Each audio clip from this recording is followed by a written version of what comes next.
ಬೆಂಗಳೂರಿನಲ್ಲಿ ಯುವತಿಯೋರ್ವಳ ಬರ್ಬರ ಹತ್ಯೆ ಆಗಿದೆ. ಬರ್ಬರ ಅನ್ನೋದನ್ನ ನಾವು ಯಾಕೆ ಹೇಳ್ತಾ ಇದ್ದೀವಿ ಅಂತ ಅಂದ್ರೆ, ಕೊಲೆ ಮಾಡಿ ಫ್ರಿಡ್ಜ್ ಒಳಗೆ ಇಟ್ಟಿದ್ದಾರೆ ಆ ಬಾಡಿನ ಅನ್ನುವಂಥದ್ದು ಮಾಹಿತಿ ಲಭ್ಯ ಆಗ್ತಾ ಇದೆ. ಯಾವತ್ತಂಗಾರು ಕೊಲೆ ಆಗಿರೋದು 10 ರಿಂದ 15 ದಿನಗಳ ಹಿಂದೆ ಕೊಲೆ ಮಾಡಿ ಪೀಸ್ ಮಾಡಿದ್ದಾರೆ ಹಂತಕರು ಅನ್ನೋದು ಗೊತ್ತಾಗ್ತಾ ಇದೆ. ಸ್ಥಳಕ್ಕೆ ವೈಯಾಲಿ ಕಾವಲ್ ಪೊಲೀಸರು ಭೇಟಿ ಕೊಟ್ಟು ಪರಿಶೀಲನೆ ನಡೆಸ್ತಾ ಇದ್ದಾರೆ ಅನ್ನುವಂತ ಮಾಹಿತಿ ಲಭ್ಯ ಆಗ್ತಾ ಇದೆ. ತೀರಾ ಇಚ್ಛುತಿಗೆ ದೆಹಲಿಯಲ್ಲಿ ಇದೇ ರೀತಿಯಾದಂತಹ ಘಟನೆ ನಡೆದಿತ್ತು. ಏನೋ 35-40 ಪೀಸ್ ಮಾಡಿ ಫ್ರಿಡ್ಜ್ ಒಳಗಿಟ್ಟು ನಿತ್ಯ ಆ ಪೀಸ್ಗಳನ್ನ ರವಾನೆ ಮಾಡೋ ಕೆಲಸ ಬಾಯ್ ಫ್ರೆಂಡ್ ಇಂದ ಆಗಿತ್ತು ಅನ್ನುವಂಥದ್ದು ಗೊತ್ತಾಗಿತ್ತು. ಬಹುಶಃ ಅದೇ ಮಾದರಿಯ ಕೊಲೆ ಹಾಗಾದ್ರೆ ಬೆಂಗಳೂರಿನಲ್ಲಿ ಆಗಿದೆಯಾ?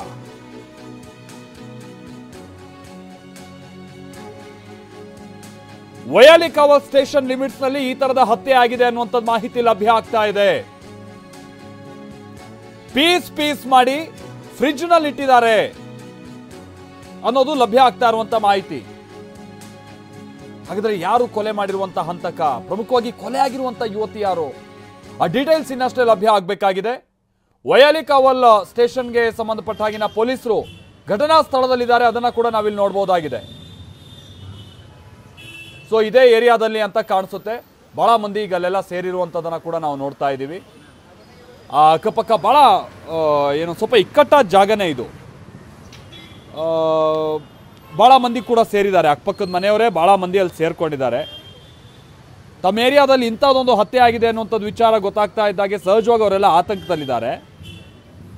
ಆಮೇಲೆ ಒಂದಂತೂ ಕ್ಲಿಯರ್, ಇಂಥ ಏರಿಯಾದಲ್ಲಿ ಏನಾದ್ರು ಹೀಗೆ ಮರ್ಡರ್ ಆಗಿದ್ರೆ ಆ ಮನೇಲಿ ಯಾರಿದ್ರು, ಏನು ಕತೆ, ಏನಾದ್ರು ಗಲಾಟೆ ಇತ್ತಾ, ಮತ್ತೊಂದು, ಇದೆಲ್ಲ ಬಹುತೇಕ ವಿಚಾರ ಗೊತ್ತಿರುತ್ತೆ ಅಕ್ಕಪಕ್ಕದವರಿಗೆ. ಯಾಕಂದರೆ ನಾನು ಮೊದಲೇ ಹೇಳಿದಾಗೆ ಸ್ವಲ್ಪ ಇಕ್ಕಟ್ಟಾಗಿರುವಂಥ ಏರಿಯಾದ ರೀತಿಯಾಗಿಯೇ ಕಂಡು ಬರ್ತಾ ಇದೆ. ಅಂದರೆ ಭಾಳ ಜನರು ಇರುವಂಥ, ವಸತಿ ಇರುವಂಥ ಪ್ರದೇಶದ ರೀತಿಯಾಗಿ ಕಂಡು ಬರ್ತಾ ಇದೆ. ಪ್ರಜ್ವಲ್ ನಮ್ಗೆ ಇದಕ್ಕೆ ಸಂಬಂಧಪಟ್ಟಾಗೆ ಮತ್ತಷ್ಟು ಡೀಟೇಲ್ಸ್ ಕೊಡ್ತಾರೆ. ಪ್ರಜ್ವಲ್, ಏನು ಅಪ್ಡೇಟ್ಸ್ ಗೊತ್ತಾಗ್ತದೆ? ನಾವೆಲ್ಲೋ ದೂರದ ದೆಹಲಿಯಲ್ಲೋ ಉತ್ತರ ಪ್ರದೇಶದಲ್ಲೋ ಇಂಥ ಘಟನೆ ಆಗುವಂಥದ್ದನ್ನು ಕೇಳ್ತಾ ಇದ್ವಿ. ಬೆಂಗಳೂರಿನಲ್ಲೇ ಅದೇ ಮಾದರಿಯ ಮರ್ಡರ್ ಆಗಿದೆ ಅಂತ ಹೇಳಲಾಗ್ತಾ ಇದೆಯಲ್ಲ, ಏನು ಕತೆ? ಮಲ್ತೇಶ್, ಈ ಕ್ಷಣದವರೆಗೆ ಪೊಲೀಸರಿಗೆ ಅಲ್ಲಿ ಸ್ಪಾಟಿಗೆ ರೀಚ್ ಆಗಿದ್ದಾರೆ. ಈ ಕ್ಷಣದವರೆಗೆ ಅವ್ರಿಗಿರೋ ಮಾಹಿತಿ ಏನಪ್ಪಾ ಅಂತಂದ್ರೆ, ಒಂದು ಅಪರಿಚಿತ ಮಹಿಳೆ ಅಂತೇಳಿ, ಅಂದ್ರೆ ಇದು ಲವ್ ವಿಚಾರಕ್ಕೆ ಆಗಿದೆ ಅಂತೇಳಿ ಪ್ರಾಥಮಿಕವಾಗಿ ಗೊತ್ತಾಗ್ತಾ ಇದೆ. ಸುಮಾರು ಒಂದು 10-15 ದಿನದ ಹಿಂದೆನೆ ಮರ್ಡರ್ ಆಗಿರ್ಬೋದು. ಮರ್ಡರ್ ಆದ್ಮೇಲೆ ಅವರನ್ನ ತುಂಡಾಗಿ ಕತ್ತರಿಸಿ ಅದನ್ನ ಮನೆಯ ರೆಫ್ರಿಜರೇಟರ್ ನಲ್ಲಿ ಇಟ್ಟಿದ್ದಾರೆ ಅಂತ, ಅಂದ್ರೆ ಫ್ರೀಜರ್ ನಲ್ಲಿ ಇಟ್ಟಿದ್ದಾರೆ ಅಂತ ಹೇಳಿ ಸದ್ಯಕ್ಕೀಗ ಪೊಲೀಸರು ಹೋಗಿದ್ದಾರೆ. ಈಗಷ್ಟೇ ಪೊಲೀಸರಿಗೂ ಒಂದು ಪ್ರಾಬಬ್ಲಿ ಒಂದು 20 ಮಿನಿಟ್ಸ್ ಬ್ಯಾಕ್ ಮಾಹಿತಿ ಗೊತ್ತಾಗಿರ್ಬೋದು, ಒಂದು 20-25-30 ನಿಮಿಷದ ಹಿಂದೆ ಈಗಷ್ಟೇ ಪೊಲೀಸರು ಭೇಟಿಯನ್ನು ನೀಡಿದ್ದಾರೆ. ಆ ಒಂದು ಘಟನೆ ನಡೆದಿರುವಂತ ಸಂಪೂರ್ಣವಾದ ಸ್ಥಳವನ್ನ ಸೆಕ್ಯೂರ್ ಮಾಡ್ಕೊಂಡಿದ್ದಾರೆ, ಯಾರನ್ನು ಅಲ್ಲಿ ಒಳಗಡೆ ಬಿಡ್ದಂಗೆ. ಏನೇನಾಗಿದೆ ಅನ್ನೋದು ಪರಿಶೀಲನೆ ಮಾಡ್ತಾರೆ. ಇನ್ನು ಐಡೆಂಟಿಫಿಕೇಶನ್ ಆಗುವಂತ ಕೆಲಸ ಆಗಿಲ್ಲ. ಅಕ್ಕಪಕ್ಕದವರಿಗೂ ಸಹಿತ ಇಲ್ಲಿ ಯಾರು ವಾಸ ಮಾಡ್ತಿದ್ರು ಅನ್ನೋದ್ರ ಬಗ್ಗೆ ಹೆಚ್ಚಿನ ಮಾಹಿತಿನೂ ಇಲ್ಲ. ಒಂಥರ ಥಿಕ್ ಪಾಪ್ಯುಲೇಷನ್ ಇದೆ. ಮಲ್ಲೇಶ್ವರಂ ಮತ್ತೆ ವೈಯಾಲಿ ಕಾವಲ್ ಬಾರ್ಡರ್ ನಲ್ಲಿ ಬರುವಂತ ಒಂದು ಪೈಪ್ಲೈನ್ ರಸ್ತೆಯಲ್ಲಿರುವಂತ ವಿನಾಯಕ್ ನಗರ ಅಂತ ಹೇಳಿ ಒಂದು ಏನ್ ಏರಿಯಾ ಬರುತ್ತೆ, ಆ ಏರಿಯಾದಲ್ಲಿ ಈಗ ಇನ್ಸಿಡೆಂಟ್ ಆಗಿರೋದ್ರ ಬಗ್ಗೆ ವರದಿ ಆಗಿದೆ. ಸದ್ಯಕ್ಕೆ ಈಗ ಸ್ಪಾಟ್ಗೆ ಹೋಗಿದ್ದಾರೆ. ಒಟ್ನಲ್ಲಿ ಒಂದು ಗೊತ್ತಾಗಿರೋದೇನಂದ್ರೆ, ಒಂದು 25 ವರ್ಷದಿಂದ 26 ವರ್ಷದ ಯುವತಿಯನ್ನ ಈ ರೀತಿಯಾಗಿ ಕೊಲೆ ಮಾಡಲಾಗಿದೆ ಅನ್ನೋದು ಸದ್ಯಕ್ಕಿರುವಂತ ಮಾಹಿತಿ. ಮಾಡಿರೋದು ಯಾರಾಗಿರ್ಬೋದು ಅಥವಾ ಈ ವಿಷಯ ಹೆಂಗ್ ಹೊರಗೆ ಬಂತು, ಇದ್ರ ಬಗ್ಗೆ ಇನ್ನು ಇನ್ವೆಸ್ಟಿಗೇಷನ್ ಅಲ್ಲಿ ಗೊತ್ತಾಗ್ಬೇಕಾಗಿದೆ. ಈಗಷ್ಟೇ ಈ ಮಾಹಿತಿ ಸಿಕ್ಕಿದ ತಕ್ಷಣ ಸ್ಥಳೀಯ ಪೊಲೀಸರು ಹೋಗಿದ್ದಾರೆ. ಈಗ ಹಿರಿಯ ಅಧಿಕಾರಿಗಳು ಸಹಿತ ಸ್ಥಳಕ್ಕೆ ಒಂದು ದೌಡಾಯಿಸ್ತಾ ಇದ್ದಾರೆ. ಅಲ್ಲಿ ಒಂದಷ್ಟು ಸಮಯ ಸಿಕ್ಕಿ ಇನ್ವೆಸ್ಟಿಗೇಷನ್ ಮಾಡ್ಲಿಕ್ಕೆ ಅವಕಾಶ ಸಿಕ್ಕ ತಕ್ಷಣವಾಗಿ ಸಂಪೂರ್ಣವಾದಂತ ಮಾಹಿತಿ ಸಿಗುತ್ತೆ. ಸದ್ಯಕ್ಕೆ ಒಂದು ಗೊತ್ತಾಗ್ತಿರೋದು, ಬರ್ಬರವಾಗಿ ಓರ್ವ ಮಹಿಳೆ ಏನಂತೂ ಹತ್ಯೆ ಮಾಡಿ ರೆಫ್ರಿಜರೇಟರ್ ನಲ್ಲಿ ಇಡುವಂತ ಕೆಲಸ ಆಗಿದೆ ಅನ್ನೋದು ಸದ್ಯಕ್ಕೆ ಇರುವಂತ ಪ್ರಿಲಿಮಿನರಿ ಇನ್ಫಾರ್ಮೇಶನ್. ಮಲ್ತೇಶ್, ಓಕೆ. ಅಂದ್ರೆ ಪ್ರಜ್ವಲ್, ಏರಿಯಾ ಗಮನಿಸಿದಂತ ಸಂದರ್ಭದಲ್ಲಿ ಈಗೇನೋ ಈ ಅಪಾರ್ಟ್ಮೆಂಟ್ ನಲ್ಲಿ ಬೇರೆ ಫ್ಲಾಟ್ ಅಲ್ಲಿ ಇದ್ದಂತ ಸಂದರ್ಭದಲ್ಲಿ ಈ ತರದಾದ್ರೆ ಅಷ್ಟು ಸುಲಭವಾಗಿ ಗೊತ್ತಾಗಲ್ಲ ಯಾರಿದ್ರು ಏನಿದ್ರು ಅಂತ. ಬಟ್ ಇಲ್ಲಿ ಸ್ವಲ್ಪ ಮಾಹಿತಿ ಗೊತ್ತಾಗ್ಬೋದು ಅಂತ ಕಾಣಿಸುತ್ತೆ, ಯಾಕೆ ಏನು ಹೇಗೆ ಅನ್ನುವಂಥದ್ದು ವಿಚಾರ. ಜನರು ಕೂಡ ಬಹಳ ಆತಂಕದಲ್ಲೇ ಎಲ್ಲ ಸೇರ್ಕೊಂಡಿದ್ದಾರೆ ಈಗ ಬಂದು ಅಂತ ಕಾಣಿಸುತ್ತೆ ಅಲ್ವಾ ಪ್ರಜ್ವಲ್? ಅವ್ರನ್ನೆಲ್ಲ ಈಗ ನೀವು ಹೇಳ್ದಂಗೆ ಹೊರಗೆ ಕಳಿಸಿ ಜಾಗವನ್ನು ಸೂಪರ್ದಿಗೆ ತಗೊಳ್ಳೋ ಕಾರ್ಯ ಆಗಿದೆ ಹಾಗಾದ್ರೆ? ಹೌದೌದು ಮಲ್ತೇಶ್. ಏನಂದ್ರೆ 10-15 ದಿನದ ಹಿಂದೆ ಆಗಿದೆ ಅಂತೇಳಿ ಇವರು ಸಸ್ಪೆಕ್ಟ್ ಮಾಡ್ತಿದ್ದಾರೆ ಪೊಲೀಸ್ ಅಧಿಕಾರಿಗಳು ಮತ್ತೆ ಅಲ್ಲಿರುವಂತ ಸಿಬ್ಬಂದಿಗಳು. ಮತ್ತೆ ಸೋಕೋ ಟೀಮ್ ಬರಬೇಕು, ಸೀನ್ ಆಫ್ ಕ್ರೈಮ್ ಆಫೀಸರ್ಸ್ ಬರಬೇಕು. ಅವರು ಈ ಬಾಡಿಯನ್ನ ಒಂದಷ್ಟು ಏನು ಯಾವಾಗ ಆಗಿರ್ಬೋದು ಇದ್ರ ಬಗ್ಗೆ ಒಂದಷ್ಟು ಹೆಚ್ಚಿನ ಮಾಹಿತಿಯನ್ನ ತೆಗೆದುಕೊಳ್ತಾರೆ. ಮತ್ತೆ 10-15 ದಿನದ ಹಿಂದೆ ಆಗಿರೋದ್ರಿಂದ ಇವ್ರಿಗೂ ಲೋಕಲ್ ಅವ್ರಿಗೂ ಸಹಿತ ಇಲ್ಲಿ ಆಗಿತ್ತಾ ಅನ್ನೋದ್ರ ಬಗ್ಗೆನೇ ಒಂದು ರೀತಿಯ ಭಯ ಮತ್ತೆ ಶಾಕಿಂಗ್ ಆಗಿರುತ್ತೆ. ಯಾಕಂದ್ರೆ 15 ದಿನದ ಹಿಂದೆ ಆಗಿದೆ, ಇದುವರೆಗೆ ಯಾರಿಗೂ ಗೊತ್ತಾಗಿಲ್ವಾ, ಫ್ರಿಡ್ಜ್ ಒಳಗೆ ಇಟ್ಟಿದ್ರ, ಈ ತರದ ಒಂದಷ್ಟು ಅವರು ಜನಗಳಿಗೂ ಸಹಿತ ಯಾವುದೇ ರೀತಿಯಾದಂತ ಕ್ಲಾರಿಟಿ ಇಲ್ಲ. ಅವ್ರಿಗೆ ಯಾರೋ ವಾಸ ಮಾಡಿಸಿದ್ರು, ಒಂದ್ ಹುಡುಗಿ ವಾಸ ಮಾಡ್ತಿದ್ರಂತೆ, ಅವ್ರಂತೆ ಇವ್ರಂತೆ, ಈ ತರಾನೇ ಮಾತುಗಳಿದಾವೆ. ಲೇಟರ್ ಆನ್ ಈ ಹೀಟ್ ಒಂದ್ ಸ್ವಲ್ಪ ಡೌನ್ ಆದ್ಮೇಲೆ ಸರಿಯಾದಂತ ಪ್ರತ್ಯಕ್ಷದರ್ಶಿಗಳು ಯಾರು ಇದನ್ನ ನೋಡಿದ್ರು, ಆ ಮನೆ ಓನರ್ ಯಾರು, ಬಾಡಿಗೆಗೆ ಯಾರು ಪಡ್ಕೊಂಡಿದ್ರು, ಯಾವ ಮೂಲದವರು, ಇದೆಲ್ಲದೂ ಗೊತ್ತಾಗುತ್ತೆ. ಇಟ್ಸ್ ಟೇಕ್ ಸಮ್ ಟೈಮ್ ಅಷ್ಟೇ ಮಲ್ತೇಶ್. ಈ ಕ್ಷಣದಲ್ಲಿ ಪೊಲೀಸರಿಗೆ ಮತ್ತೆ ಅಲ್ಲಿರೋ ಅಂತವ್ರಿಗೆ ಎಲ್ರಿಗೂ ಕೂಡ ಇದೊಂದು ಹೊಸ ವಿಷಯ, ಶಾಕಿಂಗ್ ವಿಷಯ ಆಗಿದೆ ಮಲ್ತೇಶ್. Thank you Prajwal. ನಾವು ಪ್ರತಿನಿಧಿ ಪ್ರಜ್ವಲ್ ಕೂಡ ಹೇಳ್ತಾ ಇದ್ರು, ಅಂದರೆ ಪೊಲೀಸರು ಈಗ ಒಂದು 15-20 ನಿಮಿಷದ ಸಂದರ್ಭದಲ್ಲಿ ಸ್ಪಾಟಿಗೆ ಹೋಗಿದ್ದಾರೆ. ಅವರಲ್ಲೂ ಕೂಡ ಗೊಂದಲ ಇದೆ. ವಿಷಯ ಹೇಗೆ ಬೆಳಕಿಗೆ ಬಂತು ಮತ್ತೊಂದು ಇದು ಇನ್ನಷ್ಟೇ ಗೊತ್ತಾಗಬೇಕು, ಅದು ಕೂಡ ಇನ್ನೂ ಸ್ಪಷ್ಟತೆ ಇಲ್ಲ. ಅಂದರೆ ಏನಾದರೂ ಭಾಳ ಪ್ರೀತಿ ವಿಚಾರವಾಗಿ ಕೊಲೆ ನಡೆದಿರುವಂಥದ್ದು ಶಂಕೆ ಇದೆ ಅಂತ ಹೇಳಲಾಗ್ತಾ ಇದೆ. ಅದು ಕೂಡ ಈಗ ಅಕ್ಕಪಕ್ಕದವರು ಹೇಳ್ತಾ ಇರುವಂಥ ಮಾತು, ಹಾಗಂತೆ ಹೀಗಂತೆ ಅನ್ನುವಂಥ ರೀತಿಯಾಗಿ 20-25 ವರ್ಷದ ಯುವತಿ ಕೊಲೆ ಆಗಿರುವಂಥವಳು, ಕೊಲೆ ಮಾಡಿ ಫ್ರಿಡ್ಜ್ ಒಳಗೆ ಇಟ್ಟಿದ್ದಾರೆ ಅನ್ನುವಂಥದ್ದು ಮಾಹಿತಿ, ರೆಫ್ರಿಜಿರೇಟರಲ್ಲಿ ಇಟ್ಟಿದ್ದಾರೆ ಅನ್ನುವಂಥದ್ದು ಮಾಹಿತಿ. ವಿಷಯ ಗೊತ್ತಾಗಿ ಜನ ಕೂಡ ಜಮಾಯಿಸಿದ್ದಾರೆ. ಸ್ಥಳಕ್ಕೆ ಪೊಲೀಸರು ಕೂಡ ಬಂದು ಪರಿಶೀಲನೆಯನ್ನು ನಡೆಸುವಂಥ ಪ್ರಕ್ರಿಯೆ ನಡೀತಾ ಇದೆ. ಅವರು ಕೂಡ ಈ ಉನ್ನತ ಮಟ್ಟದ ತನಿಖೆ ಮಾಡಬೇಕಾಗಿರುವಂಥ ನಿಟ್ಟಿನಲ್ಲಿ ಕೆಲ ಟೀಮ್ಗಳು ಸ್ಪಾಟಿಗೆಲ್ಲ ಬರಬೇಕಾಗಿದೆ. ಸೊ ಅಂಥ ನಿಟ್ಟಿನಲ್ಲಿ ಪೊಲೀಸರುಗಳು ಕೂಡ ವೆಯ್ಟ್ ಮಾಡ್ತಾ ಇದ್ದಾರೆ ಅನ್ನುವಂಥದ್ದು ಗೊತ್ತಾಗ್ತಾ ಇದೆ. ಸೊ ಇದು ಈಗಾಗಿರುವಂಥ ಸಂಗತಿ. ನಾನು ಮೊದಲೇ ಹೇಳಿದಾಗೆ ಈ ನಾವು ದೂರದ ಈ ದೆಹಲಿಯಲ್ಲೆಲ್ಲ ಈ ಥರದ ಘಟನೆಗಳು ಆಗ್ತಾ ಇತ್ತು ಅನ್ನುವಂಥದ್ದನ್ನು ಮೇಲಿನ ಮೇಲೆ ಕೇಳ್ತಾ ಇದ್ವಿ. ಬಟ್ ಬೆಂಗಳೂರಿನಲ್ಲೇ ಇಂಥದ್ದೊಂದು ಆಗಿದೆ ಅಂತ ಅಂದರೆ ಇವರೇನು ಕರ್ನಾಟಕದವರೋ ಹೊರಗಡೆಯಿಂದ ಬಂದು ಇಲ್ಲಿ ನೆಲೆಸಿದಂಥ ಮಂದಿನ ಏನು ಈಗ ಈ ಸೋಕೋ ಟೀಮ್ ಬರಬೇಕು, ಸೀನ್ ಆಫ್ ಕ್ರೈಮ್ ಆಫೀಸರ್ಸ್ ಅಲ್ಲಿ ಬಂದು ಅವರು ಅದನ್ನು ಪರಿಶೀಲನೆ ಮಾಡಿ ಹಂತ ಹಂತವಾಗಿ ಮುಂದಿನ ಪ್ರಕ್ರಿಯೆಗಳು ನಡಿಬೇಕಿದೆ. ಅಲ್ಲಿ ತನಕ ಅಲ್ಲಿರುವಂಥ ಸ್ಥಳೀಯರಿಂದ ಮಾಹಿತಿ ಪಡೆದುಕೊಳ್ಳೋದು ಮತ್ತೊಂದು ಇದೆಲ್ಲ ಪೊಲೀಸರು ಸದ್ಯ ನಡೆಸ್ತಾ ಇದ್ದಾರೆ. ಇನ್ನೊಂದು ಸಂಗತಿ ಏನು ಅಂತ ಅಂದರೆ, ಇದು ನಡೆದಿರುವಂಥದ್ದು ವೈಯಾಲಿಕಾವಲ್ಲು ಮತ್ತು ಈ ಮಲ್ಲೇಶ್ವರಂ ಆಸ್ಪಾಸ್ನಲ್ಲಿರುವಂಥ ಪ್ರದೇಶ, ವಿನಾಯಕ ನಗರ ಅನ್ನುವಂಥ ಏರಿಯಾದಲ್ಲಿ ಆಗಿರುವಂಥದ್ದು. ಹೀಗಾಗಿ ಅದೇನು ಭಾಳ ಹೊರಗಡೆಯಿಂದ ಬಂದು ನೆಲೆಸಿ ಈ ಕಾಲೇಜು ಅಥವಾ ಈ ದೊಡ್ಡ IT ಕಂಪ್ನೀಸ್ಗಳು ಇಂಥ ಏರಿಯಾಗಳೇನಾದರೂ ಆದರೆ ಹೊರಗಡೆ ಮಂದಿ ಭಾಳ ಬಂದು ನೆಲೆಸಿರ್ತಾರೆ. ಅಲ್ಲಿ ಸ್ವಲ್ಪ ಈ ಲಿವಿಂಗ್ ಟುಗೆದರು ಮತ್ತೊಂದು ಎಲ್ಲ ಭಾಳ ಜಾಸ್ತಿ. ಬಟ್ ಈ ಏರಿಯಾದಲ್ಲಿ ಏನಾಗಿದೆ ಅನ್ನುವಂಥದ್ದು ಗೊತ್ತಾಗಬೇಕಾಗಿರುವಂಥದ್ದು ಸಂಗತಿ. ಹಾಗಾಗಿ ಆಮೇಲೆ ನಾನು ಮೊದಲೇ ಹೇಳಿದಾಗೆ ಇದೇನು ಭಾಳ ಈ ಅಪಾರ್ಟ್ಮೆಂಟ್ಸು ಯಾರು ಬಂದರು ಯಾರು ಹೋದರು ಅನ್ನುವಂಥದ್ರ ರೀತಿ ಗೊತ್ತಾಗದೇ ಇರುವಂಥದ್ದು ರೀತಿ ಅಂತ ಏರಿಯಾ ಅಂತೂ ಕಂಡು ಬರ್ತಾ ಇಲ್ಲ. ಹಾಗಾಗಿ ಬಹುಶಃ ಪತ್ತೆ ಹಚ್ಚೋಕ್ಕೆ ಭಾಳ ಅನುಕೂಲ ಇದೆ, ಯಾರಿದ್ರು ಏನು ಎತ್ತ ಅನ್ನುವಂಥನ ಕೂಡಲೇ. ಆಮೇಲೆ ನಾನು ಮೊದಲೇ ಹೇಳಿದಾಗೆ ನೀವು ಕೆಲ ತಿಂಗಳುಗಳ ಹಿಂದೆ ದೆಹಲಿಯಲ್ಲಿ ಒಂದು ಘಟನೆ ಆಗಿತ್ತು. ಶ್ರದ್ಧಾ ವಾಕರ್ ಅಂತ ಹೇಳ್ಕೊಂಬಿಟ್ಟು ಒಬ್ಳು ಹುಡುಗಿ, ಆಕೆಯ ದೇಹವನ್ನೆಲ್ಲ ಭಾಳ ಪೀಸಾಗಿ ಕತ್ತರಿಸಿ ಆ ಹುಡುಗ ಏನು ಈ ಫ್ರಿಜ್ನಲ್ಲಿ ಇಟ್ಟಿದ್ದ. ದಿನ ರಾತ್ರಿ ಆದರೆ ಗರಗಸ ಇಟ್ಕೊಂಡು ಕಟ್ ಮಾಡೋದು, ಅದಾದ ನಂತರಲ್ಲಿ ಫ್ರಿಜ್ನಲ್ಲಿಡೋದು, ಒಂದೊಂದೇ ಪೀಸನ್ನು ತೆಗೆದುಕೊಂಡು ಹೋಗಿ ಬಿಸಾಕೋದು, ಈ ಥರದ್ದೆಲ್ಲವೂ ಕೂಡ ನಡೆದಿತ್ತು. ಇದು ಅದೇ ಮಾದರಿಯ ರೀತಿಯಾಗಿ ಮರ್ಡರ್ ಆಗಿರ್ಬೋದಾ ಅಂತ ರೀತಿಯಾಗಿ ಕಂಡು ಬರ್ತಾ ಇದೆ. ಒಂದು ಭಾಳ ವಿಕೃತಿ ಮೆರೆದಿರ್ಬೋದು, ಎರಡನೇದು ಏನಾದರೂ ಕೊಂದುಬಿಟ್ಟಿದ್ದಾನೆ ಅಂದರೆ ಸಾವಾಗೋದು ಆಗಿಬಿಟ್ಟಿದೆ. ಆನಂತರಲ್ಲಿ ಸಾವನ್ನು ಮುಚ್ಚಿಡುವಂಥ ನಿಟ್ಟಿನಲ್ಲಿ ಹೀಗೆ ಫ್ರಿಡ್ಜ್ ಒಳಗೋ ಮತ್ತೊಂದು ದೇಹ ತುಂಬಿಡೋದು, ಈ ಥರದ್ದೆಲ್ಲವೂ ಕೂಡ ಆಗಿರ್ಬೋದಾ ಅಂತ ಚಾನ್ಸಸ್ ಕೂಡ ಇದೆ. ಅದೇನೇ ಇದ್ರೂ ಕೂಡ ಒಂದು ಭೀಕರವಾದಂಥ ಮರ್ಡರ್ ಅಂತೂ ಆಗಿದೆ ಅನ್ನುವಂಥದ್ದು ಗೊತ್ತಾಗ್ತಾ ಇದೆ. ಅದನ್ನು ಪತ್ತೆ ಹಚ್ಚುವಂಥ ನಿಟ್ಟಿನಲ್ಲಿ ಈಗ ಪೊಲೀಸರು ಸ್ಪಾಟಿಗೆ ಹೋಗಿದ್ದಾರೆ ಅನ್ನುವಂಥದ್ದು ಗೊತ್ತಾಗ್ತಾ ಇದೆ. ವೈಯಾಲಿಕಾವಲ್ ಪೊಲೀಸ್ ಠಾಣಾ ಲಿಮಿಟ್ಸ್ನಲ್ಲಿ ನಡೆದಿರುವಂಥ ಘಟನೆ ಇದು.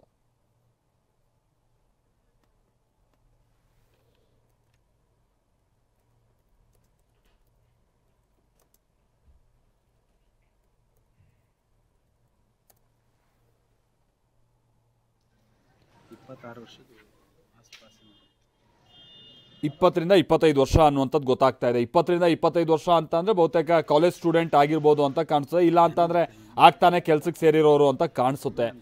ಬಟ್ ಲಿವಿಂಗ್ ಟುಗೆದರಲ್ಲಿ ಇದ್ರು ಅನ್ನುವಂಥದ್ದು ಮೇಲ್ನೋಟಕ್ಕೆ ಗೊತ್ತಾಗ್ತಾ ಇರುವಂಥದ್ದು ಮಾಹಿತಿ. ಬೆಂಗಳೂರಿನಲ್ಲಿ ಶ್ರದ್ಧಾ ವಾಕರ್ ಮಾದರಿಯ ಹತ್ಯೆ, ನಾನು ಈಗ ತಾನೇ ಹೇಳ್ತಾ ಇದ್ನಲ್ಲ, ದೆಹಲಿಯಲ್ಲಿ ಶ್ರದ್ಧಾ ವಾಕರ್ ಅನ್ನುವಂಥ ಒಬ್ಳು ಹುಡುಗಿಯ ಮರ್ಡರ್ ಆಗಿತ್ತು. ಏನೋ ಅಫ್ತಾಬ್ ಪೂನಾವಾಲಾ ಅಂತೇನೋ ಮರ್ಡರರ್, ಹುಡುಗಿಯ ಬಾಯ್ ಫ್ರೆಂಡ್, ಇಬ್ಬರು ಭಾಳ ಟೈಮ್ನಿಂದ ಈ ಲಿವಿಂಗ್ ಟುಗೆದರ್ನಲ್ಲಿದ್ದರು, ಅಫ್ತಾಬ್ ಮತ್ತು ಯಾರು ಈ ಶ್ರದ್ಧಾ ವಾಕರ್. ಅದಾದ ನಂತರಲ್ಲಿ ಏನೋ ವಿಚಾರಕ್ಕೆ ವೈಮನಸ್ಸು ಬಂದು ಶ್ರದ್ಧಾ ವಾಕರ್ನ ಕೊಂದು ಅಫ್ತಾಬ್ ಪೂನಾವಾಲಾ ಆತ ಏನು ಮಾಡಿದ, ಫ್ರಿಡ್ಜಲ್ಲಿ ಇಟ್ಟಿದ್ದ ಬಾಡಿನೆಲ್ಲ ಕಟ್ ಮಾಡಿ.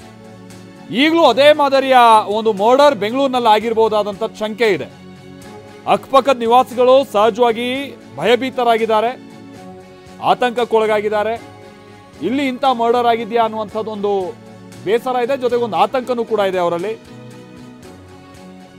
ಹಾಗಾಗಿ ಬಹಳ ಮಂದಿ ಬಂದು ಅಲ್ಲಿಗೆ ಆಲ್ರೆಡಿ ಸೇರ್ಕೊಂಡಿದ್ದಾರೆ. ಅಕ್ಕಪಕ್ಕದ ನಿವಾಸಿಗಳೆಲ್ಲ ಫ್ರಿಜ್ನಲ್ಲಿ ಫ್ರೀಸರ್ನಲ್ಲಿ ಇಟ್ಟಿದ್ದಾನೆ ಮರ್ಡರ್ ಮಾಡಿ ಅಂತ ಅಂದರೆ ಲೆಕ್ಕ ಹಾಕಿ ಅದನ್ನ ಯಾವ ರೀತಿಯ ಅಂತ ಮರ್ಡರ್ ಆಗಿರ್ಬೋದು ಅಂತ ಹೇಳ್ಕೊಂಡು. ಸೊ ಇದು ಈಗ ಪತ್ತೆ ಹಚ್ಚಬೇಕಾದಂಥದ್ದು ಅನಿವಾರ್ಯತೆ ಇದೆ. ಈಗ ಗೊತ್ತಾಗಿರುವಂಥದ್ದು ನಾನು ಈಗ ತಾನು ಹೇಳ್ದಂಗೆ ಒಂದು 15-20 ನಿಮಿಷದ ಮುಂಚೆ ಅದೇ ಒಂದು 3:45 ಸಂದರ್ಭದಲ್ಲಿ ಪೊಲೀಸರಿಗೂ ಮಾಹಿತಿ ಸಿಕ್ಕು ಅವರೀಗ ಸ್ಪಾಟಿಗೆ ಹೋಗಿರುವಂಥದ್ದು. ಅಲ್ಲಿ ತಮ್ಮ ಸುಪರ್ದಿಗೆ ಆ ಸ್ಥಳವನ್ನು ಕೂಡ ಪಡೆದುಕೊಂಡಿದ್ದಾರೆ. ಪರಿಶೀಲನೆ ಮಾಡುವಂಥ ಕಾರ್ಯ ಆಗ್ತಾ ಇದೆ.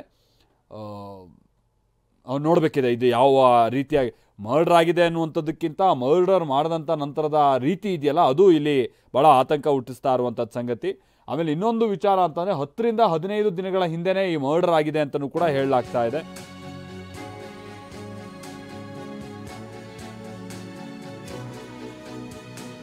ಪೈಪ್ಲೈನ್ ರಸ್ತೆಯ ವೀರಣ್ಣ ಭವನ. ಪೈಪ್ಲೈನ್ ರಸ್ತೆ ಅಂದರೆ ನಿಮ್ಗಿಲ್ಲಿ ಏನು ಈ ಮಲ್ಲೇಶ್ವರಂ ಹಾಗೆ ವೈಯಾಲಿ ಕಾವಲ್ ಭಾಗದಲ್ಲಿ ಈ ಪೈಪ್ಲೈನ್ ರೋಡ್ ಬರುತ್ತಲ್ಲ ಅಲ್ಲಾಗಿರುವಂಥದ್ದಂತೆ ಇದು ಮರ್ಡರು. ವೀರಣ್ಣ ಭವನದ ಬಳಿ ಆಗಿರುವಂಥದ್ದು ಘಟನೆ. ಹುಡುಗಿ ಹೊರ ರಾಜ್ಯದವಳು ಅನ್ನುವಂಥದ್ದು ಗೊತ್ತಾಗ್ತಾ ಇದೆ. ಮೃತ ಯುವತಿ ಹೊರ ರಾಜ್ಯದ ಹುಡುಗಿ ಅನ್ನುವಂಥದ್ದು ಗೊತ್ತಾಗ್ತಾ ಇದೆ.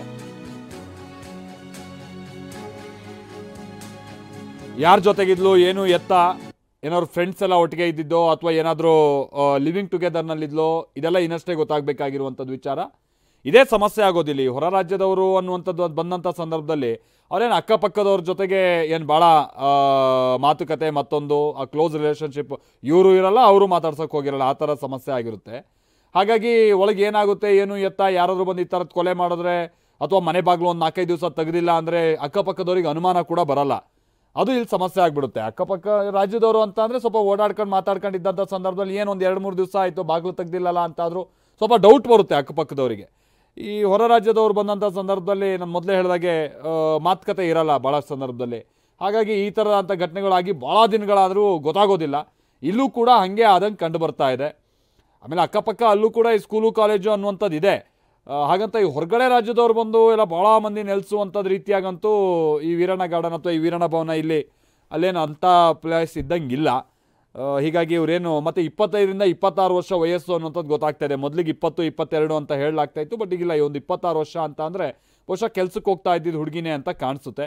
ಹಾಗಾಗಿ ಇದು ಭಾಳ ಆತಂಕ ಹುಟ್ಟಿಸಿರುವಂಥದ್ದು ಸಂಗತಿ. ಮರ್ಡರರ್ ಯಾರು, ಏನಾದರೂ ಭಾಳ ಬೇಗನೆ ಈ ಥರದ್ದೆಲ್ಲ ಕೃತ್ಯ ಎಸ್ಕಿ ಅಲ್ಲಿಂದ ಕಾಲ್ಕಿತ್ತಿದಾನ, ಇದೆಲ್ಲವೂ ಕೂಡ ಗೊತ್ತಾಗಬೇಕಾಗಿರುವಂಥ ಸಂಗತಿ. ಆಮೇಲೆ ಮನೆ ಮಾಲೀಕರು ಯಾರು, ಬಾಡಿಗೆ ಕೊಟ್ಟವ್ರಿಗೆ ವಿಚಾರ ಇನ್ನೊಂದು ಎಲ್ಲ ಪರಿಶೀಲನೆ ಮಾಡಿದಂಥ ಸಂದರ್ಭದಲ್ಲಿ ಇದು ಭಾಳ ಸುಲಭವಾಗಿ ವಿಚಾರ ಗೊತ್ತಾಗುತ್ತೆ ಯಾರು ನೆಲೆಸಿದ್ರು ಅನ್ನುವಂಥದ್ದು ವಿಚಾರವಾಗಿ. ಬಟ್ ಈಗ ಮರ್ಡರ್ ಆಗಿರುವಂಥದ್ದು ಅದೇ ಮನೇಲಿ ಹುಡುಗಿ ಇದ್ದಂಥ ಹುಡುಗಿ ಆಗಿದ್ದರೆ ಗುರುತು ಪತ್ತೆ ಹಚ್ಚೋಕೆ ಅವಕಾಶ ಆಗುತ್ತೆ. ಅಕಸ್ಮಾತ್ ಆ ಮನೆಯಲ್ಲಿ ಇಲ್ಲದೇ ಇರುವಂಥ ಹುಡುಗಿ ಇವನೇನಾದರೂ ಹೊರಗಡೆಯಿಂದ ಕರ್ಕೊಂಬಂದು ಕೊಲೆ ಮಾಡಿ ಮತ್ತೊಂದು ಏನಾದರೂ ಆಗಿದ್ದಿದ್ರೆ ಗುರುತು ಪತ್ತೆ ಹಚ್ಚೋದು ಕೂಡ ಭಾಳ ಸಮಸ್ಯೆ ಆಗ್ಬೋದು ಆರಂಭಿಕ ಹಂತದಲ್ಲಿ. ಬಟ್ ಇದನ್ನೆಲ್ಲ ಭಾಳ ಬೇಧಿಸುವಂಥ ನಿಟ್ಟಿನಲ್ಲೆಲ್ಲ ವ್ಯವಸ್ಥೆ ಆಗುತ್ತೆ. ನಾನು ಮೊದಲೇ ಹೇಳಿದಾಗೆ ಈ ದೆಹಲಿಯಲ್ಲಿ ಆಗಿದ್ದಂಥ ಒಂದು ಮರ್ಡರ್ ಏನಿತ್ತು ಅದೇ ಮಾದರಿಯ ಮರ್ಡರ್ ನಮ್ಮ ಬೆಂಗಳೂರಿನಲ್ಲೂ ನಡೆದಿದೆ ಅಂತ ಹೇಳಲಾಗ್ತಾ ಇದೆ. ನಮ್ಮ ಪ್ರತಿನಿಧಿ ಕೂಡ ಇನ್ಫ್ಯಾಕ್ಟ್ ಸ್ಪಾಟ್ ಆಲ್ಮೋಸ್ಟ್ ರೀಚ್ ಆಗಿರುವಂಥ ಸಂದರ್ಭ. ಹೀಗಾಗಿ ಏನು ಎತ್ತ ಅನ್ನುವಂಥದ್ದು ಕೂಡ ನಮಗೀಗ ಡೀಟೇಲ್ಸ್ ಲಭ್ಯ ಆಗುತ್ತೆ. ಅಕ್ಕಪಕ್ಕದವರು ಕೂಡ ಭಾಳ ಸಂಖ್ಯೆಯಲ್ಲಿ ಬಂದಿದ್ದಾರೆ. ನಾನು ಮೊದಲೇ ಹೇಳಿದಾಗೆ ಏನು ತೀರಾ ಭಾಳ ಈ ಜನನಿಬಿಡ ಪ್ರದೇಶ ಆಗಿದ್ರೂ ಕೂಡ ಏನು ಭಾಳ ಈ ಅಗಲವಾದಂಥ ರಸ್ತೆಗಳು ಅಥವಾ ಭಾಳ ಸೊಫೆಸ್ಟಿಕೇಟೆಡ್ ಆದಂಥ ಏರಿಯಾ ರೀತಿಯಾಗಿ ಏನು ಗೊತ್ತಾಗ್ತಾ ಇಲ್ಲ. ಭಾಳ ಕಂಜೆಸ್ಟೆಡ್ ಪ್ರದೇಶ ಇದ್ದಂಗಿದೆ. ಅದ್ರ ಮುಂದೋದ್ರೆ ಸ್ವಲ್ಪ ಡೆಡ್ ಎಂಡ್ ಇದ್ದಂಗೆ ಇದೆ. ಹಾಗಾಗಿ ಜನರಿಗೂ ಕೂಡ ಒಂದು ರೀತಿ ಗೊಂದಲದಲ್ಲಿದ್ದಾರೆ. ಆಮೇಲೆ ನಾನು ಮೊದಲೇ ಹೇಳಿದಾಗೆ ಯಾರು ಏನು ಅನ್ನುವಂಥ ಪತ್ತೆ ಹಚ್ಚೋಕೇನು ಸಮಸ್ಯೆ ಆಗಲ್ಲ ಆರಂಭಿಕ ಹಂತದಲ್ಲೇ ಅನ್ನುವಂಥದ್ದು ಕೂಡ ಅನಿಸ್ತಾ ಇದೆ. ಬಟ್ ವಿಚಾರ ಅಂತಾರೆ 10-15 ದಿನ ಆದರೂ ಕೂಡ ಇನ್ನೂ ಆ ವಿಷಯ ಗೊತ್ತಾಗಿಲ್ಲ ಅಂತಂದರೆ ಹೇಗಿದು ಅನ್ನುವಂಥದ್ದು ಕೂಡ ಗುಮಾನಿ ವ್ಯಕ್ತ ಆಗುತ್ತೆ. ನಮ್ಮ ಟೀಮ್ ಸದ್ಯ ಸ್ಪಾಟ್ ರೀಚ್ ಆಗ್ತಾ ಇರುವಂಥ ಸಂದರ್ಭ ಇದು. ನಾವಲ್ಲಿ ನೋಡ್ತಾ ಇದ್ದೀವಿ ನಮ್ಮ ಟೀಮ್ ಈ ಮರ್ಡರ್ ಆಗಿರುವಂಥ ರಸ್ತೆ ಕಡೆಗೆ ಹೋಗ್ತಾ ಇರುವಂಥ ಸಂದರ್ಭ. TV9ನಲ್ಲಿ ನೀವು ನೇರ ಪ್ರಸಾದ ದೃಶ್ಯಾವಳಿಗಳನ್ನು ಗಮನಿಸ್ತಾ ಇದ್ದೀರಾ. ಘಟನೆ ಏನಾಯಿತು ಏನು ಎತ್ತ ಅನ್ನುವಂಥದ್ದು ವಿಚಾರಕ್ಕೆ ಸಂಬಂಧಪಟ್ಟಂಗೆ ವೈಯಾಲಿ ಕಾವಲ್ನಲ್ಲಿ ಅಲ್ಲಿ ನೋಡಿ ಅಲ್ಲಿ ಭಾಳ ಮಂದಿ ಕೂಡ ಆ ಸ್ಪಾಟ್ ಕಡೆಗೆ ಹೋಗೋದು, ಭಾಳಷ್ಟು ಮಂದಿ ಮೂಗು ಮುಚ್ಕೊಂಡು ಹೊರಗೆ ಬರ್ತಾ ಇದ್ದಾರೆ ಅಂತ ಅಂದರೆ ಬಹುಶಃ 10ರಿಂದ 15 ದಿವಸ ಆಗಿದೆ ಅಂತ ಅಂದರೆ ಗೊತ್ತಿಲ್ಲ, ವಾಸನೆ ಬಂದಿರೋಕ್ಕೂ ಕೂಡ ಚಾನ್ಸಸ್ ಇದೆ. ಮತ್ತು ಭಾಳ ನಾನು ಹೇಳಿದಾಗೆ ಇಕ್ಕಟ್ಟಿನ ಪ್ರದೇಶ ನೋಡಿ. ಹಾಗೆ ಹೋಗ್ತಾ ಹೋಗ್ತಾ ಹೋಗ್ತಾ ಈಗ ಸ್ಪಾಟ್ ಏನಿದೆ ಆ ಮರ್ಡರ್ ಆಗಿರುವಂಥ ಜಾಗ ಅಲ್ಲಿಗೆ ಹೋಗ್ತಾ ಜನರು ಕೂಡ ಭಾಳ ಸಂಖ್ಯೆಯಲ್ಲಿ ಸೇರ್ಕೊಂಡಿದ್ದಾರೆ. ಮಕ್ಕಳುಗಳು ಭಾಳ ಸಂಖ್ಯೆಯಲ್ಲಿದ್ದಾರೆ. ಯಾಕಂದರೆ ಹೇಳಿ ಕೇಳಿ ಇವತ್ತು ಶನಿವಾರ ಆಗಿರುವಂಥ ಕಾರಣ ಮಧ್ಯಾಹ್ನ ಮೇಲೆಲ್ಲ ಸ್ಕೂಲ್ ರಜೆ ಇರುತ್ತಲ್ವಾ, ಎಲ್ಲ ಬಂದು ಆಲ್ರೆಡಿ ಸೇರ್ಕೊಂಡಿದ್ದಾರೆ ಅಂತ ಕಾಣಿಸುತ್ತೆ. ಹುಡುಗರುಗಳಿಗೂ ಒಂದು ಪೊಲೀಸ್ನವರು ಕೂಡ ಬ್ಯಾರಿಕೇಡನ್ನು ಹಾಕಿ ಒಳಗಡೆ ಯಾರೂ ಹೋಗಬಾರ್ದು ಅನ್ನುವಂಥ ನಿಟ್ಟಲ್ಲಿ ವ್ಯವಸ್ಥೆ ಮಾಡಿದ್ದಾರೆ. ಇನ್ನೊಂದಷ್ಟು ಅಲ್ಲ, ಆಲ್ರೆಡಿ ಮನೆಗಳಿರುವಂಥ ಕಾರಣಕ್ಕಾಗಿ ಅವ್ರುಗಳಲ್ಲೇ ಇರೋದಕ್ಕೆ ಅವಕಾಶ ಮಾಡಿಕೊಟ್ಟಿದ್ದಾರೆ. ಬಹುಶಃ ಇದೇ ಮನೆ ಅಂತ ಕಾಣಿಸುತ್ತೆ ನೋಡಿ. ಇಲ್ಲಿ ಪೊಲೀಸು ಕಂಪ್ಲೀಟಾಗಿ ತಮ್ಮ ಸುಪರ್ದಿಗೆ ತೆಗೆದುಕೊಂಡಿದ್ದಾರೆ ಸ್ಥಳವನ್ನು. ಅಲ್ಲಿ ವಾಸಿಸ್ತಾ ಇರುವಂಥ ಕೆಲ ಮನೆಗಳೇನಿದೆ ಅಂಥವ್ರಿಗೆ ಮಾತ್ರ ಅಲ್ಲಿ ಆ ಮನೆಯ ಮಂದಿಗೆ ಮಾತ್ರ ಅಲ್ಲಿ ಇರೋದಕ್ಕೆ ಅವಕಾಶ ಇದೆ. ಹೊರಗಿನವ್ರು ಯಾರು ಬರಬಾರ್ದು ಅನ್ನುವಂಥ ನಿಟ್ಟಿನಲ್ಲಿ ಕಂಪ್ಲೀಟ್ ಬ್ಯಾರಿಕೇಡ್ ಹಾಕಿಟ್ಟಿದ್ದಾರೆ. ಬಹುಶಃ ಈ scene of crime officer SOCO ಈಗ ಸಂಬಂಧಪಟ್ಟಂಗಿನ ಟೀಮ್ ಕೂಡ ಬಂದಿದೆ ಅಂತ ಕಾಣಿಸುತ್ತೆ ಸ್ಪಾಟ್ಗೆ. ಒಂದು 3 ಫ್ಲೋರ್ ಇರುವಂಥ ಬಿಲ್ಡಿಂಗ್ ರೀತಿಯಾಗಿ ಕಂಡು ಬರ್ತಾ ಇದೆ. ಆ ಬಿಲ್ಡಿಂಗ್ನಲ್ಲೇ ಪ್ರಜ್ವಲ್, ನಾವು ಪ್ರತಿನಿಧಿ ಸ್ಪಾಟ್ನಿಂದ ನಮ್ಮ ಜೊತೆಗೆ ನೇರ ಸಂಪರ್ಕದಲ್ಲಿ ಜಾಯಿನ್ ಆಗ್ತಾ ಇದ್ದಾರೆ. ಪ್ರಜ್ವಲ್, ಓವರ್ ಟು ಯು, ಏನಾಗ್ತಾ ಇದೆ ಅಲ್ಲಿ? ಮಾತಾಡ್ತಿರಲ್ಲ ಕರ್ಕೊಂಡು ಮಲ್ತೇಶ್, ಸದ್ಯಕ್ಕೆ ಈಗ ಪೊಲೀಸರು ಬಂದು ಸ್ಥಳವನ್ನು ಪರಿಶೀಲನೆ ಮಾಡ್ತಿದ್ದಾರೆ. ಸದ್ಯ ಏನಂತ ಅಂದರೆ ಒಂದು 10-15 ದಿನದಿಂದ ಮನೆಯಲ್ಲಿ ಯಾರೂ ಇರಲಿಲ್ಲ. ಇವತ್ತು ಅಂದರೆ ಮಧ್ಯಾಹ್ನದ ಮೇಲೆ ಅವರ ತಾಯಿ ಮತ್ತು ಅವ್ರ ಕುಟುಂಬದವರು ಬಂದು ನೋಡಿದಂಥ ಸಂದರ್ಭದಲ್ಲಿ ಒಂದು ಸ್ವಲ್ಪ ಸ್ಮೆಲ್ ಬಂದಿದೆ. ಆವಾಗ ರೆಫ್ರಿಜರೇಟರ್ನ ಓಪನ್ ಮಾಡಿ ನೋಡಿದಂಥ ಸಂದರ್ಭದಲ್ಲಿ ನೋಡಿ ಗಾಬರಿ ಆಗಿದ್ದಾರೆ. ಅದಾದಮೇಲೆ ಪೊಲೀಸರು ಮತ್ತು ಸ್ಥಳೀಯರಿಗೆ ಮಾಹಿತಿಯನ್ನು ನೀಡಿ ಪೊಲೀಸರನ್ನ ಕರೆಸಿದ್ದಾರೆ. ಈಗ ಸದ್ಯಕ್ಕೆ ಕೇಂದ್ರ ವಿಭಾಗದ DCP ಶೇಖರ್ ಅವರು ಮತ್ತು ಅವರ ಸಂಪೂರ್ಣವಾದಂಥ ತಂಡ ಮತ್ತು ಇಲ್ಲಿ ಮುಂದೆ ನಿಂತಿರುವಂಥವರು ನಮ್ಮ FSLನ ಸೋಕೋ ಟೀಮ್ ಅವರು, ಅಂದರೆ ಸೋಕೋ ಟೀಮ್ ಅವರು ಸಹಿತ ಬಂದಿದ್ದಾರೆ. ಸಾಕಷ್ಟು ಜನ ಸೈಂಟಿಫಿಕ್ ಆಗಿ ಏನೇನಾಗಿದೆ ಅನ್ನೋದನ್ನ ಪರಿಶೀಲನೆ ಮಾಡ್ತಿದ್ದಾರೆ. ಇದುವರೆಗೆ ಪೀಸ್ ಆಗಿರುವಂಥ ಮೃತದೇಹ ಏನಿದೆ ಅದನ್ನ ಹೊರಗೆ ತೆಗೆಯುವಂಥ ಕೆಲಸವನ್ನು ಸಹಿತ ಅಧಿಕಾರಿಗಳು ಈ ಕ್ಷಣದವರೆಗೆ ಮಾಡೋಕ್ಕಾಗಿಲ್ಲ. ಯಾಕಂತಂದ್ರೆ ಅದನ್ನ ಸ್ಯಾಂಪಲ್ಸ್ಗಳನ್ನ ಕಲೆಕ್ಟ್ ಮಾಡಿಕೊಂಡ ನಂತರವಾಗಿ ಆ ಒಳಗಡೆ ಏನಾಗಿದೆ ಅನ್ನೋದನ್ನ ತಗೋಬೇಕಾಗುತ್ತೆ. ಸೈಂಟಿಫಿಕ್ ಆಗಿ ಅದನ್ನ ಹೊರಗೆ ತಗೋಬೇಕಾಗುತ್ತೆ. ಇಲ್ಲ ಅಂತಂದ್ರೆ ನಾಳೆ ದಿನ ಇನ್ವೆಸ್ಟಿಗೇಷನ್ಗೆ ಸಮಸ್ಯೆ ಆಗುತ್ತೆ. ಹೀಗಾಗಿನೇ ಮತ್ತೆ ಇಲ್ಲಿ ಅಕ್ಕಪಕ್ಕದ ಏರಿಯಾವನ್ನ ನೋಡೋದಾದ್ರೆ ಈ ಏರಿಯಾದಲ್ಲಿ ಸುತ್ತಮುತ್ತಲು ಸಹಿತ ಒಂದು ತಿಕ್ ಪಾಪ್ಯುಲೇಷನ್, ಸಣ್ಣ ರೋಡು ಮತ್ತೆ ಕಡಿಮೆ ಜಾಗ ಇರುವಂತ ಹೆಚ್ಚು ಜನ ವಾಸ ಮಾಡುವಂತ ಪ್ರದೇಶ. ಮತ್ತೆ ಸೋಕೋ ಅಧಿಕಾರಿಗಳು ಈಗ ಬಂದಿದ್ದಾರೆ. ಅವ್ರ ಕಡೆಯಿಂದ ಒಂದಷ್ಟು ಸ್ಯಾಂಪಲ್ಸ್ಗಳನ್ನ ಮತ್ತೆ ಏನು ಸಾಕ್ಷಿ ಆಧಾರಗಳೇನು ಸಿಗುತ್ತೆ ಅದನ್ನ ಕಲೆ ಹಾಕಿಸುವಂತ ಕೆಲಸವನ್ನು ಅಧಿಕಾರಿಗಳು ಮಾಡ್ತಾರೆ. ಶೇಷಾದ್ರಿಪುರಮಿನ ಪೊಲೀಸ್ ಅಧಿಕಾರಿಗಳು ಮತ್ತೆ ವೈಯಾಲಿ ಕಾವಲಿನ ಪೊಲೀಸ್ ಅಧಿಕಾರಿಗಳು, ಒಟ್ಟಾರೆಯಾಗಿ ಕೇಂದ್ರ ವಿಭಾಗದ ಪೊಲೀಸ್ ಅಧಿಕಾರಿಗಳೆಲ್ಲರೂ ಕೂಡ ಈಗ ಸ್ಥಳಕ್ಕೆ ಬಂದಿದ್ದಾರೆ. ಒಂದು 2 ದಿನದಿಂದ ವಾಸನೆ ಬರ್ತಿತ್ತು, ಆದರೆ ಯಾರು ಕೂಡ ಇದನ್ನ ಸೀರಿಯಸ್ ಆಗಿ ಯಾರು ಕೂಡ ಕನ್ಸಿಡರ್ ಮಾಡಿರ್ಲಿಲ್ಲ ಅಂತೇಳಿ ಅಕ್ಕಪಕ್ಕದವ್ರು ಹೇಳಿದ್ದಾರೆ. ಯಾಕಂದ್ರೆ ಇಲ್ಲಿ ನಾಯಿ ಬೆಕ್ಕು ಈ ತರ ಸತ್ತೋದು ಸಹಿತ ಸ್ಮೆಲ್ ಬರುತ್ತೆ ಅನ್ನೋ ಕಾರಣಕ್ಕೆಲ್ಲ ಸುಮ್ಮನಿದ್ರು. ಮತ್ತೆ ಇವತ್ತು ಅದೇ ಬಿಲ್ಡಿಂಗ್ನವರು ಮತ್ತೆ ಸಂಬಂಧಿಕರಿಗೆ ಬೇರೆಯವರೆಲ್ಲರೂ ಸಹಿತ ಬಂದು ನೋಡಿದಂತ ಸಂದರ್ಭದಲ್ಲಿ ಇದು ಈ ರೀತಿಯಾದಂತ ಒಂದು ಹೀನ ಕೃತ್ಯ ಆಗಿದೆ ಅಂತೇಳಿ ಗೊತ್ತಾಗಿದೆ. ಹೊರಗಡೆಯಿಂದ ಮನೆಯ ಬೀಗವನ್ನ ಹಾಕೊಂಡು ಹೋಗಿದ್ರು. ಆ ಹೊರಗಡೆಯಿಂದ ಬೀಗವನ್ನ ಹಾಕೊಂಡು ಹೋಗಿರೋ ಕಾರಣವಾಗಿ ಯಾರು ಕೂಡ ಈ ಮನೆ ಬಗ್ಗೆ ಹೆಚ್ಚಿನ ಕಾನ್ಸಂಟ್ರೇಷನ್ ಅನ್ನ ಮಾಡಿರ್ಲಿಲ್ಲ. ಯಾವಾಗ ಹೊರಗಡೆ ಮನೆ ಬೀಗ ಹಾಕಿದ್ರು ಸಹಿತ ಹೊರಗಡೆಯಿಂದ ಸ್ಮೆಲ್ ಬರ್ತಿತ್ತು. ಮತ್ತೆ ಶವದಿಂದ ಕೆಲವು ಹುಳುಗಳು ಮನೆಯಿಂದ ಹೊರಗೆ ಬರ್ತಿದ್ದನ್ನು ಸಹಿತ ಅಕ್ಕಪಕ್ಕದವರು ನೋಡಿದ್ದಾರೆ. ಹೀಗಾಗಿ ಕೊಲೆಯಾದಂಥ ಯುವತಿಯ ತಾಯಿ ಮತ್ತೆ ಅವರು ಅಕ್ಕ ಈ ಮನೆಯ ಬಳಿಗೆ ಬಂದಿದ್ದಾರೆ. ಆಗ ಈ ಒಂದು ಸಂಪೂರ್ಣವಾದಂಥ ಘಟನೆ ಹೊರ ಜಗತ್ತಿಗೆ ಗೊತ್ತಾಗಿದೆ. ಹೀಗಾಗಿ ಇದು ಎಷ್ಟು ದಿನದ ಹಿಂದೆ ಆಗಿದೆ ಮತ್ತೆ ಯಾವಾಗ ಈ ಒಂದು ಘಟನೆ ಸರಿಯಾದಂಥ ಟೈಮ್ನಲ್ಲಿ ಸರಿಯಾದಂಥ ಸಮಯದಲ್ಲಿ ನಡೆದಿದೆ ಅನ್ನೋದ್ರ ಬಗ್ಗೆ ಯಾವುದೇ ರೀತಿಯಾದಂಥ ಮಾಹಿತಿ ಇಲ್ಲ. ಹೀಗಾಗಿ ಪೊಲೀಸರು ಸೈಂಟಿಫಿಕ್ ಆಗಿ ಇನ್ವೆಸ್ಟಿಗೇಷನ್ ಮಾಡ್ತಿದ್ದಾರೆ. ಪ್ರಾಥಮಿಕವಾಗಿ ನೋಡಿದ್ರೆ ಒಂದು 15 ದಿನ ಕನಿಷ್ಠ ಆಗಿರ್ಬೋದು, 10 ರಿಂದ 15 ದಿನ ಆಗಿರ್ಬೋದು ಅಂತ. ಯಾಕಂದ್ರೆ ಅಲ್ಲಿ ಇರುವಂಥ ಹುಳಗಳು ಆಗ್ಬೋದು ಮತ್ತೆ ಅಲ್ಲಿರುವಂಥ ಪರಿಸ್ಥಿತಿ ಆಗ್ಬೋದು ಅದನ್ನ ನೋಡಿದ್ರೆ ಈ ಒಂದು ಟೈಮಿನ ಸಸ್ಪೆಕ್ಟ್ ಅನ್ನ ಅಧಿಕಾರಿಗಳು ಮಾಡ್ತಿದ್ದಾರೆ. ಹೀಗಾಗಿ ಈಗ ಸದ್ಯಕ್ಕಂತೂ ಒಂದು ಭಯ ಪಡಿಸುವಂತ ವಿಚಾರ ಏನಪ್ಪಾ ಅಂತಂದ್ರೆ ದೆಹಲಿಯಲ್ಲಿ ಇದೇ ರೀತಿಯಾದಂಥ ಘಟನೆ ನಡೆದಿತ್ತು. ಅದನ್ನ ಶವವನ್ನ ಪೀಸ್ ಮಾಡಿದ ನಂತರವಾಗಿ ಶವವನ್ನ ಬೇರೆ ಬೇರೆ ಕಡೆ ತೆಗೆದುಕೊಂಡು ಹೋಗಿ ಎಸೆಯುವ ಪ್ರಯತ್ನವನ್ನ ಮಾಡಿದ. ಆದ್ರೆ ಇಲ್ಲಿ ಕೊಲೆ ಮಾಡಿದಂತ ವ್ಯಕ್ತಿ ಏನಿದ್ದಾನೆ ಒಬ್ಬನೇ ಮಾಡಿರಬಹುದು ಅನ್ನೋದು ಇದುವರೆಗಿನ ಸಸ್ಪೆಕ್ಟ್. ಕೊಲೆ ಮಾಡಿರುವಂತ ವ್ಯಕ್ತಿ ಯಾರು ಅನ್ನೋದ್ರ ಬಗ್ಗೆನೂ ಕೂಡ ಐಡೆಂಟಿಫಿಕೇಶನ್ ಆಗಿಲ್ಲ. ಮೃತ ಯುವತಿಯೇ ಯಾರು ಅನ್ನೋದ್ರ ಬಗ್ಗೆನೂ ಸಂಪೂರ್ಣವಾದಂತ ಮಾಹಿತಿ ಸಹಿತ ಅಧಿಕಾರಿಗಳಿಗೆ ಇಲ್ಲ. ಈಗ ಈ ಕ್ಷಣಕ್ಕೆ ನೋಡಿದ್ರೆ ಫಸ್ಟ್ ಈ ಬಾಡಿಯನ್ನ ಹೊರತೆಗೆದು ಪೋಸ್ಟ್ ಮಾರ್ಟಮ್ ಅನ್ನ ಮಾಡಿಸುವಂತ ಪ್ರಯತ್ನ ಮತ್ತೆ ವೈದ್ಯರನ್ನ ಕರೆಸಿ ಪರಿಶೀಲನೆ ಮಾಡಿಸುವಂತ ಪ್ರಯತ್ನ ಈಗ ಅಧಿಕಾರಿಗಳು ಮಾಡ್ತಿದ್ದಾರೆ. ಮಲ್ತೇಶ್, ಪ್ರಜ್ವಲ್ ಹಾಗೆ ನಮ್ಮ ಜೊತೆಗೆ ಸಂಪರ್ಕದಲ್ಲಿರಿ. ಪ್ರಜ್ವಲ್, ನಾನು ನಿಮ್ಮ ಜೊತೆಗೆ ಮಾತನಾಡ್ತೀನಿ. ಬಹುಶಃ ಇಲ್ಲಿ ಹಂತಕ ಕೊಂದು ಎಸ್ಕೇಪ್ ಆಗಿದ್ದಾನೆ ಬಹಳ ದಿನಗಳ ಹಿಂದೆನೆ ಅಂತ ಕಾಣಿಸುತ್ತೆ. ಬಹುಶಃ ಯಾರಿದ್ರು ಈ ಮನೆಯಲ್ಲಿ ಏನು ಎತ್ತ ಓನರ್ಸ್ಗಳನ್ನ ವಿಚಾರಿಸಿದಂಥ ಸಂದರ್ಭದಲ್ಲಿ ಬಹುಶಃ ಬಯಲಿಗೆ ಬರ್ಬೋದಾ ಅಂತ ಸಂಗತಿ ಆಗುತ್ತೆ. ಬಟ್ ನಾ ಹೇಳಿದಾಗೆ ದೆಹಲಿ ಮಾದರಿಯ ಮರ್ಡರ್ ಬೆಂಗಳೂರಿನಲ್ಲಿ ಆಗಿದೆ ಅಂತಾರೆ. ಸಹಜವಾಗಿ ಇದು ಆತಂಕ ಹುಟ್ಟಿಸ್ತಾ ಇರುವಂಥದ್ದು ಸಂಗತಿ. ಪ್ರಮುಖವಾಗಿ ಹಂತಕ ಯಾರು ಅನ್ನೋದನ್ನ ಪತ್ತೆ ಹಚ್ಚಬೇಕಾ ಅಂತ ಅನಿವಾರ್ಯತೆ ಇದೆ ಈ ಸಂದರ್ಭದಲ್ಲಿ.